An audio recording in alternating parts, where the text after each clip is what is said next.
Saat ayahku meninggal dunia 2 bulan lalu, dua saudara kembarku datang ke apartemen kecilku di Jakarta dengan mata merah dan suara gemetar.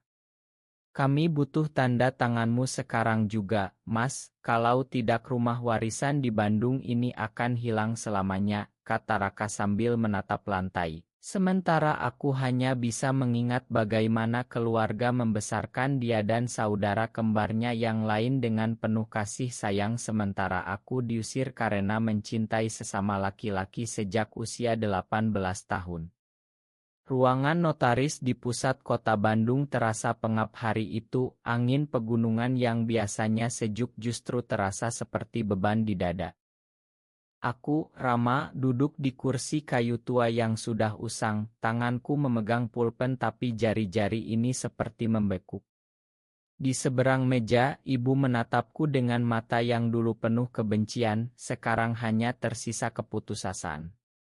Raka, saudara kembarku yang identik denganku sampai ke lesung pipi, berdiri di sampingnya sambil memegang dokumen tebal.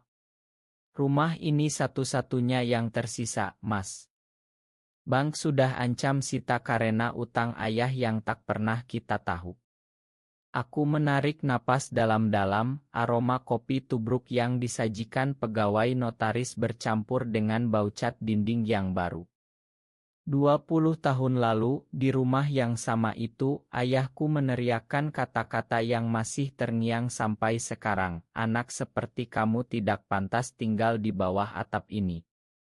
Malam itu aku dikirim ke rumah paman di Surabaya dengan tas ransel dan hati yang hancur. Raka dan saudara kembar kami yang ketiga, yang sebenarnya bukan kembar sejati tapi dipanggil begitu karena lahir bersamaan dalam keluarga besar, tetap tinggal. Mereka dibesarkan dengan sekolah terbaik, liburan ke pantai, dan doa subuh bersama ayah.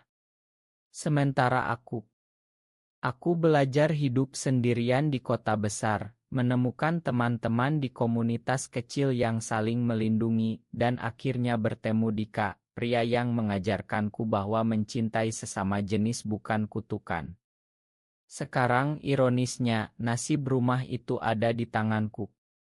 Notaris membersihkan tenggorokan, Bapak Rama sebagai ahli waris harus menandatangani persetujuan renancing.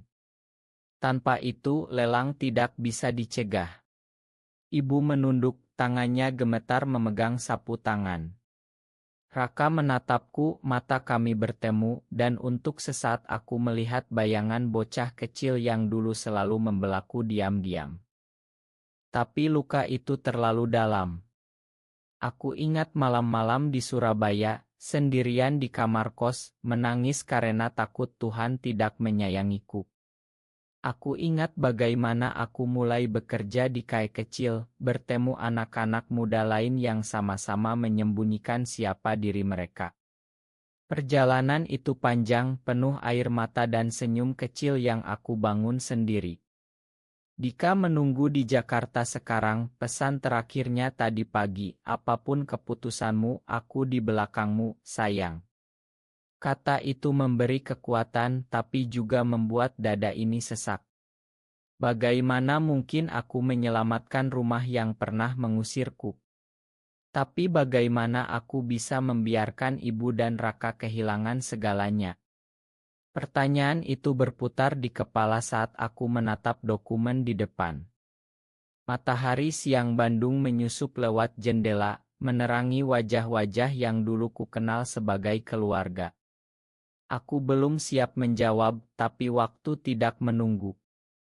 Aku akhirnya menandatangani dokumen sementara itu bukan karena kasihan, tapi karena aku tidak ingin melihat ibu menangis di depan orang asing. Notaris mengangguk, proses akan berjalan 2 minggu. Bapak harus datang lagi untuk erikasi. Raka menghembuskan napas lega. Tangannya menepuk pundakku pelan, gerakan yang dulu kami lakukan sebagai anak kembar sebelum segalanya berubah. Ibu hanya mengucapkan terima kasih dengan suara hampir tak terdengar, lalu mereka berdua pergi meninggalkan aku sendirian di ruangan itu. Di luar, jalanan Bandung ramai seperti biasa, pedagang asongan menjajakan gorengan, anak-anak sekolah berlarian. Aku berjalan tanpa tujuan, kaki ini seperti membawa aku kembali ke rumah lama di pinggir kota. Pagar besi masih sama, catnya sudah mengelupas. Pohon mangga di halaman masih berdiri kokoh, tempat aku dan Raka dulu bermain ayunan. Tapi sekarang, setiap sudut terasa asing. Malam itu aku menginap di hotel kecil dekat alun-alun, tidak berani pulang ke rumah yang baru saja aku selamatkan. Ponsel bergetar, Dika menelepon. "Gimana, Ram? Kamu baik-baik saja?" Suaranya lembut, seperti selalu, mengingatkanku pada malam-malam di Jakarta ketika kami duduk di balkon apartemen, berbagi cerita tentang hari-hari kami. Aku ceritakan semuanya, dari tatapan ibu sampai tangan Raka yang masih gemetar. Dika diam sejenak, lalu berkata, "Kamu tidak harus memakan mereka dalam sehari. Tapi jangan biarkan masa lalu menguasai keputusanmu sekarang." Kata-kata itu membuat aku menangis pelan di kamar hotel. Besok paginya, Raka datang ke hotel, membawa roti bakar kesukaanku dulu. "Aku tahu ini sulit, Mas. Tapi ayah meninggalkan surat untukmu." Dia mengeluarkan amplop kuning tua dari tasnya. Tulisan tangan ayah masih tegas, meski sudah pudar. "Anakku Rama, kalau kamu baca ini, berarti aku sudah tidak ada. Aku minta maaf atas semua kata kasar. Aku takut dunia akan menyakitimu seperti aku takut pada apa yang orang katakan." Air mataku jatuh ke kertas. Ayah yang dulu mengusirku, ternyata menyimpan penyesalan bertahun-tahun. Raka duduk di sebelahku, suaranya serak. "Aku juga tahu, Mas. Aku tahu kamu menderita sendirian. Aku cuma bisa diam karena takut ayah marah." Kami berpelukan untuk pertama kalinya setelah 20 tahun. Tapi pelukan itu tidak langsung menyembuhkan. Siang harinya kami ke rumah, ibu memasak nasi liwet seperti dulu. Meja makan penuh, tapi suasana tegang. Ibu bertanya pelan tentang hidupku di Jakarta. Aku ceritakan pekerjaanku sebagai desainer grafis, tentang Dika yang sekarang jadi bagian penting hidupku. Ibu diam lama, lalu mengangguk pelan. "Kalau dia membuatmu bahagia, itu sudah cukup."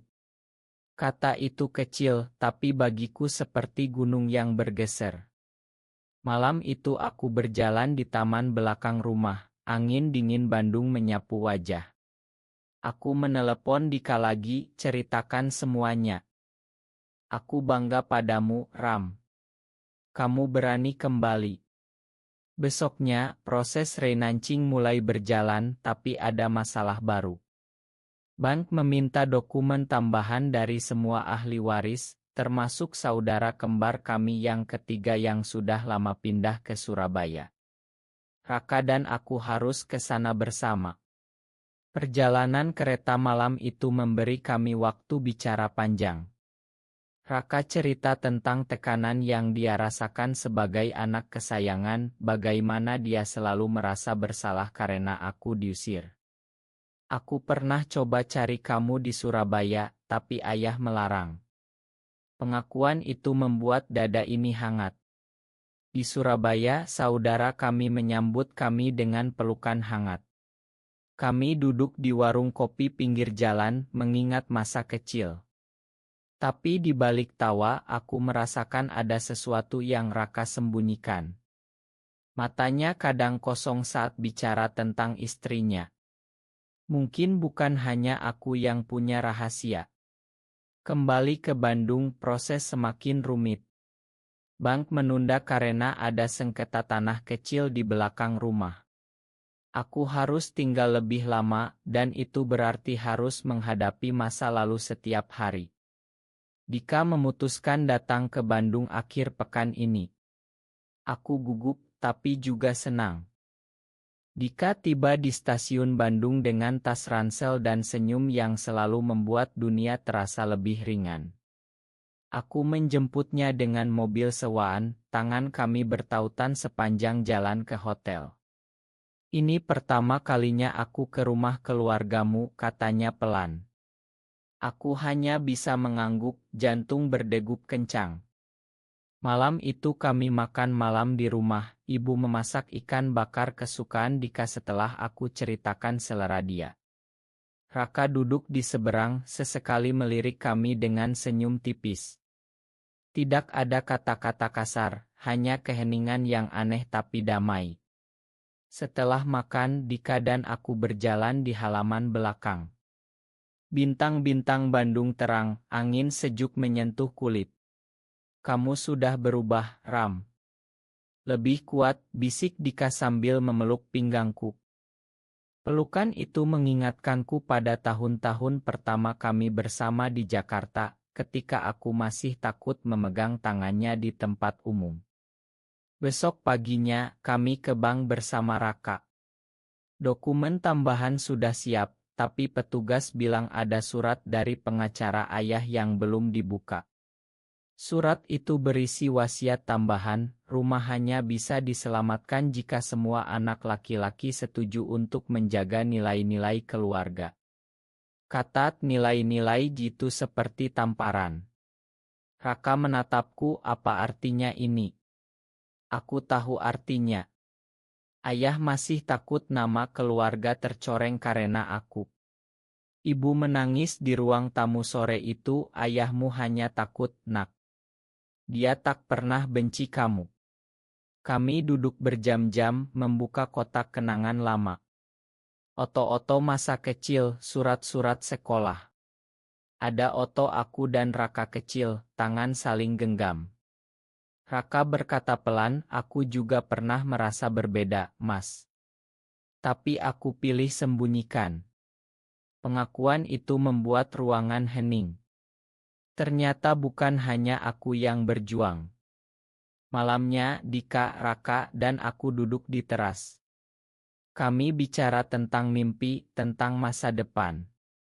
Dika cerita tentang proyek barunya di Jakarta, Raka tentang toko kecilnya yang hampir bangkrut. Aku merasa untuk pertama kalinya, kami bertiga seperti saudara sungguhan. Tapi ketegangan datang saat teman lama Raka datang berkunjung. Dia menatap Dika dan aku dengan pandangan aneh, bisik-bisik dengan Raka di dapur. Aku mendengar potongan kata, kamu ingin dia bawa pacar laki-laki ke sini. Raka membela kami, tapi suaranya ragu. Itu membuat aku sakit lagi. Dika memegang tanganku, kita pulang besok kalau kamu mau. Aku tidak mau lari lagi. Pagi berikutnya, kami ke pengacara. Dokumen wasiat harus diubah, tapi prosesnya panjang. Di tengah itu, aku mulai mengajar desain grafis di komunitas pemuda Bandung, tempat anak-anak muda yang seperti aku dulu berkumpul. Mereka cerita tentang rasa takut, tentang keluarga yang tidak mengerti.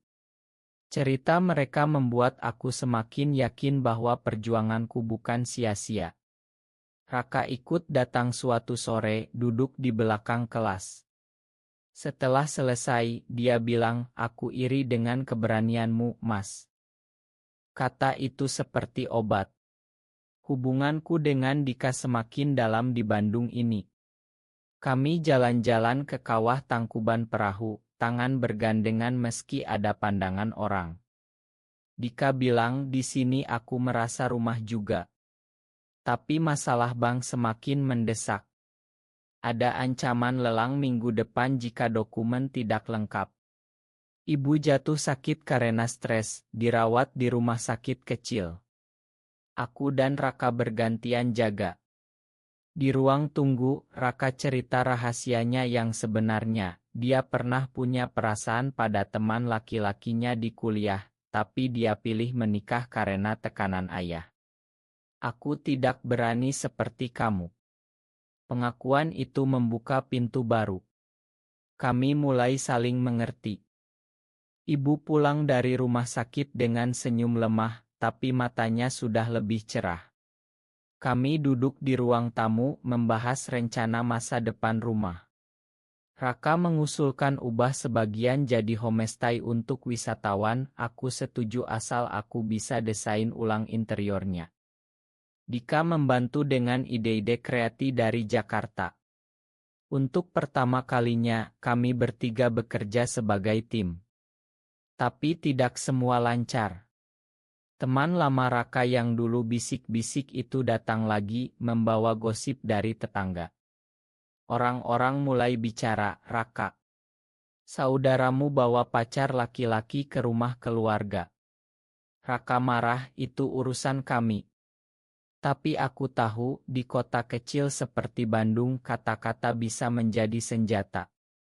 Aku merasa bersalah lagi, seperti 20 tahun lalu. Malam itu aku bertengkar kecil dengan Dika. Mungkin aku memang beban untuk mereka, kataku. Dika memelukku erat, kamu bukan beban. Kamu yang membuat rumah ini hidup lagi. Kata itu memberi kekuatan. Besoknya, kami adakan pertemuan keluarga besar. Saudara-saudara dari Surabaya datang, termasuk paman yang dulu menampungku. Dia memelukku lama, aku bangga melihatmu sekarang, Rama. Diskusi berlangsung panas, tapi akhirnya semua setuju untuk dukung rencana homestay. Dokumen bank akhirnya lengkap setelah Raka dan aku tanda tangan bersama. Proses renancing disetujui. Rumah aman. Tapi kemenangan itu datang dengan ujian baru. Raka mendapat tawaran kerja di Jakarta, tapi itu berarti meninggalkan ibu. Aku tawarkan dia tinggal di apartemenku sementara. Dika senang kita bisa jadi keluarga kecil. Perjalanan kembali ke Jakarta bersama Raka terasa berbeda. Di kereta kami cerita tentang mimpi masa kecil. Raka bilang pelan, aku ingin coba hidup jujur, Mas. Seperti kamu. Kata itu membuat aku tersenyum. Di Jakarta, Dika menyambut kami dengan makan malam spesial. Apartemen kecil terasa penuh kehangatan. Aku mulai desain homestay dari jauh, kirim gambar ke Raka setiap hari. Ibu menelepon hampir setiap malam, cerita tentang tetangga yang mulai bertanya tentang teman deku. Suaranya tidak lagi dingin. Suatu akhir pekan, kami semua kembali ke Bandung untuk peresmian homestay pertama. Tamu pertama datang, pasangan muda dari Jakarta. Mereka memuji desainku. Malam itu, di teras rumah yang sama, aku, Dika, Raka, dan ibu duduk minum teh. Bintang-bintang sama seperti dulu, tapi hati kami sudah berbeda. Raka memegang tanganku, terima kasih, Mas. Kamu selamatkan bukan hanya rumah, tapi keluarga ini. Aku menatap Dika, matanya penuh cinta. Perjalanan ini belum selesai, tapi aku sudah tidak takut lagi. Homestay mulai ramai, booking masuk setiap minggu. Aku dan Dika sering ke Bandung akhir pekan, membantu mengelola. Raka memutuskan tetap di Bandung, membuka kai kecil di depan rumah. Ibu mulai tersenyum lebih sering, bahkan bertanya tentang Dika dengan nada hangat. Dia anak baik, katanya suatu sore sambil menyiram tanaman. Tapi tidak semua tetangga menerima. Ada yang berhenti menyapa, ada yang bisik-bisik saat kami lewat. Aku belajar mengabaikan seperti yang Dika ajarkan. Suatu hari, teman lama dari komunitas Jakarta datang berkunjung, membawa cerita tentang anak muda lain yang masih berjuang. Kami adakan diskusi kecil di homestay, berbagi pengalaman. Raka ikut duduk di belakang, mendengarkan. Malam itu dia cerita padaku, aku mulai paham kenapa kamu bertahan, Mas. Hubunganku dengan Dika semakin kuat. Kami bicara tentang masa depan, mungkin adopsi anak suatu hari, atau sekadar hidup bersama dengan tenang. Raka mulai buka hati tentang perasaannya dulu, tentang teman kuliah yang masih dia rindukan. Kami dukung dia untuk cari kebahagiaan sendiri. Proses penyembuhan berjalan pelan. Ibu mulai ikut ke gereja kecil yang lebih terbuka, mendengar khotbah tentang kasih. Suatu malam dia memelukku lama, "Makan ibu, nak. Ibu takut kehilangan kamu, tapi justru hampir kehilangan." Air mata kami bercampur. Raka menemukan seseorang baru di Bandung, seorang pria baik yang bekerja di sekolah. Mereka mulai dekat pelan-pelan, tanpa paksaan. Aku bahagia melihatnya. Tapi ujian datang lagi saat bank meminta audit akhir. Ada kekurangan dokumen lama dari ayah. Kami harus cari di gudang rumah. Di sana, kami temukan kotak surat-surat lama. Ayah menulis ratusan surat untukku yang tak pernah dikirim. Kata-kata penuh penyesalan. Kami baca bersama, tangis kami pecah. Itu menjadi titik balik. Kami putuskan buat acara kecil, undang keluarga besar, untuk makan dan mulai baru. Malam itu, di halaman rumah yang dulu gelap, kami nyalakan lentera. Dika memelukku di bawah cahaya, "Kamu sudah pulang, Ram." Raka dan temannya ikut tersenyum. Ibu duduk di kursi goyang, wajahnya damai. Perjalanan emosional ini mengajarkanku bahwa keluarga bukan hanya darah, tapi juga pilihan untuk tetap bertahan. Homestay kini jadi tempat aurit wisatawan yang mencari ketenangan. Aku dan Dika memutuskan pindah sementara ke Bandung untuk bantu ekspansi. Raka dan pasangannya membuka kai yang ramai. Ibu sering duduk di teras, menyapa tamu dengan senyum. Suatu sore, saat matahari terbenam di atas Bukit Bandung, aku duduk dengan Dika di ayunan lama. Tangan kami bertautan, angin sejuk membawa aroma bunga melati. Raka mendekat, membawa teh hangat. "Kita berhasil, Mas." Kata itu sederhana, tapi penuh arti. Semua luka mulai sembuh, meski bekasnya tetap ada. Aku sering ingat hari-hari di Surabaya, tapi sekarang itu jadi kekuatan. Komunitas pemuda Bandung yang aku bantu semakin besar, banyak anak muda berani bicara terbuka dengan keluarga mereka. Aku dan Dika jadi mentor bagi mereka. Ibu bahkan ikut ke salah satu pertemuan, mendengarkan cerita mereka. "Kalian berani," katanya pelan. Raka menemukan keberanian untuk hidup lebih jujur, pasangannya menjadi bagian keluarga kami. Suatu malam, kami adakan makan malam besar di halaman. Lampion menyala, tawa anak-anak tetangga terdengar. Dika berbisik di telingaku, "Ini rumah kita sekarang." Aku mengangguk, air mata bahagia. Perjalanan dari penolakan sampai penerimaan ini panjang, penuh air mata, tapi juga penuh harapan. Rumah yang dulu mengusirku kini jadi tempat kami semua pulang. Tapi pertanyaan tetap ada di benakku setiap malam, apakah keluarga selalu layak dimakan meski pernah menyakiti begitu dalam? Benar atau salah?